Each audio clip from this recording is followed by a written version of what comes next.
let's go to this Kaufman index that came out a couple weeks ago. I don't know that anybody, we're writing on it for tomorrow.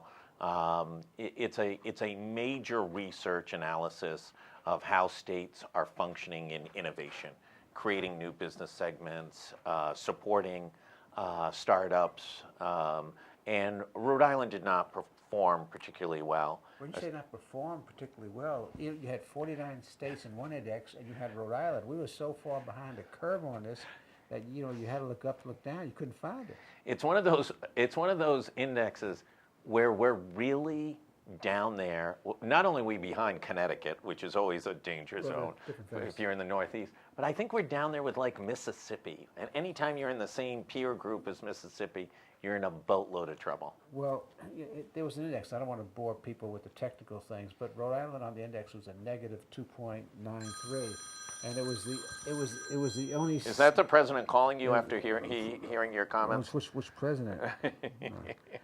It was the rating, the index was a negative 2.93.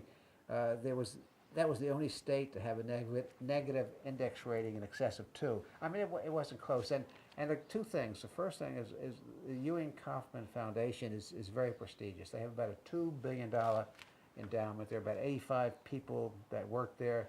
It is totally nonpartisan. It's not ideological. This is a business analysis. Right. But their only ideology, they do have an ideology, and their ideology is this: they promote education and entrepreneurship. And they give out a lot of grants and assistance to potential entrepreneurs and to educators. Been around since 1966. So right. they are the coin of the realm. They're prestigious, and they publish, as you pointed out, each year an entrepreneurship index. They've changed it a little bit this year. And the index looks at basically three things. They look at the number of jobs created per 1,000 people.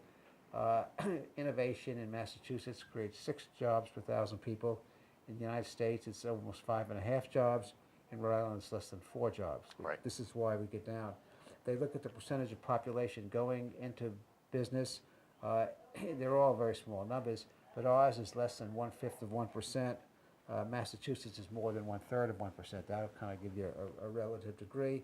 And they look at the sustainability of these startup companies, and we're again behind, not as far as some of the other industries, but we're pretty far behind the curve. So by every measurement of entrepreneurship, by a nonpartisan, fairly objective, historical measure, we're not even close. It's not a question of being in the mix somewhere. We're not even close.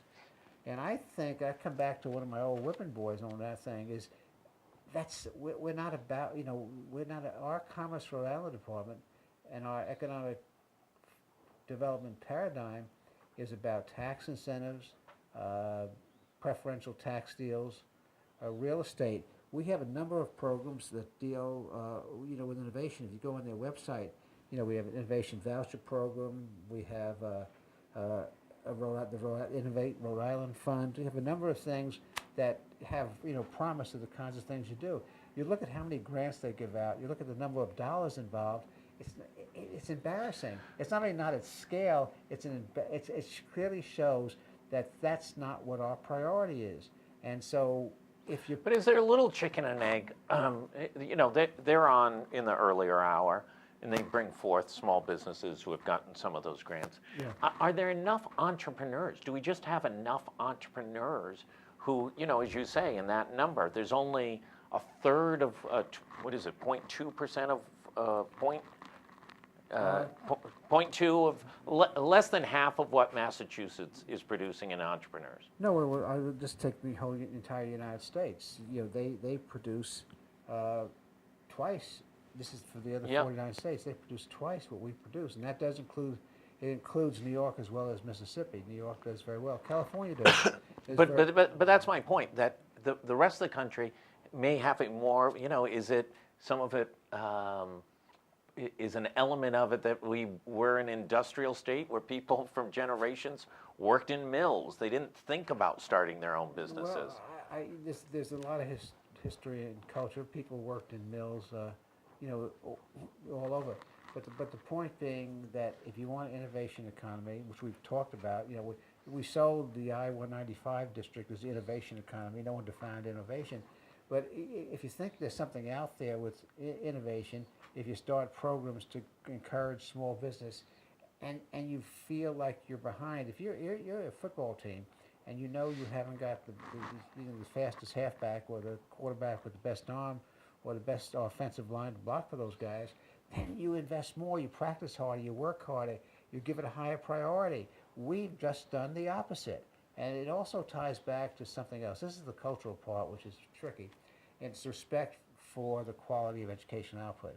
So there's not one silver bullet, but they're all pieces that are Right. interconnected.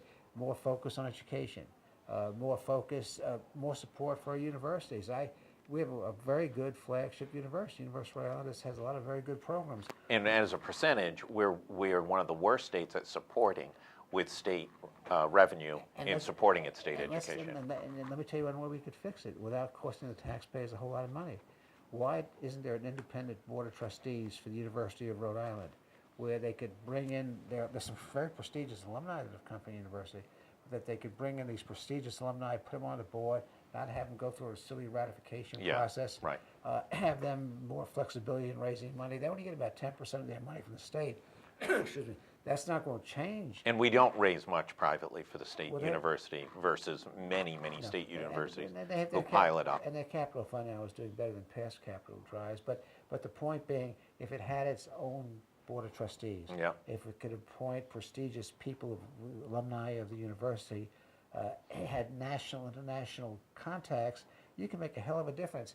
What do you think? You think anyone would take my proposal that there be a separate board of trustees for the University of Rhode Island and really make it a great flagship university serious?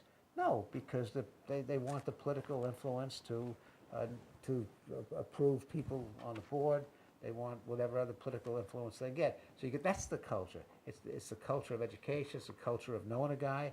Those are the things that affect it. But knowing that you live in that environment, other states live in that environment as well, you invest more. You recognize if innovation economy is the future, if the changing nature of work is the future, then you invest more in that. You don't spend all your time, chasing hotels and chasing real estate. You spend some of your time doing that, but I think there's a misguided prioritization in addressing that whole problem of innovation and entrepreneurship, and the Kaufman poll demonstrates it. With that, Gary Sasse, the money man, thank you very much. We covered it all. We did. And I think at the end of the day, it comes down to K through 12.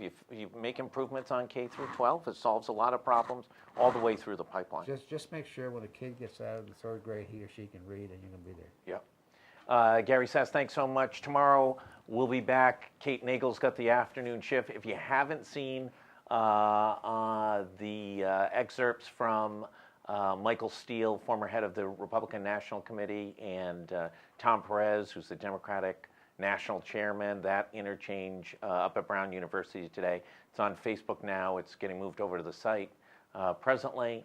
Take a look at that. I think it's an interesting insight. Two smart people care about America, talking about what some of the challenges are. We'll be back tomorrow afternoon. Thanks, everybody, for tuning in to Go Local Live Business Monday edition.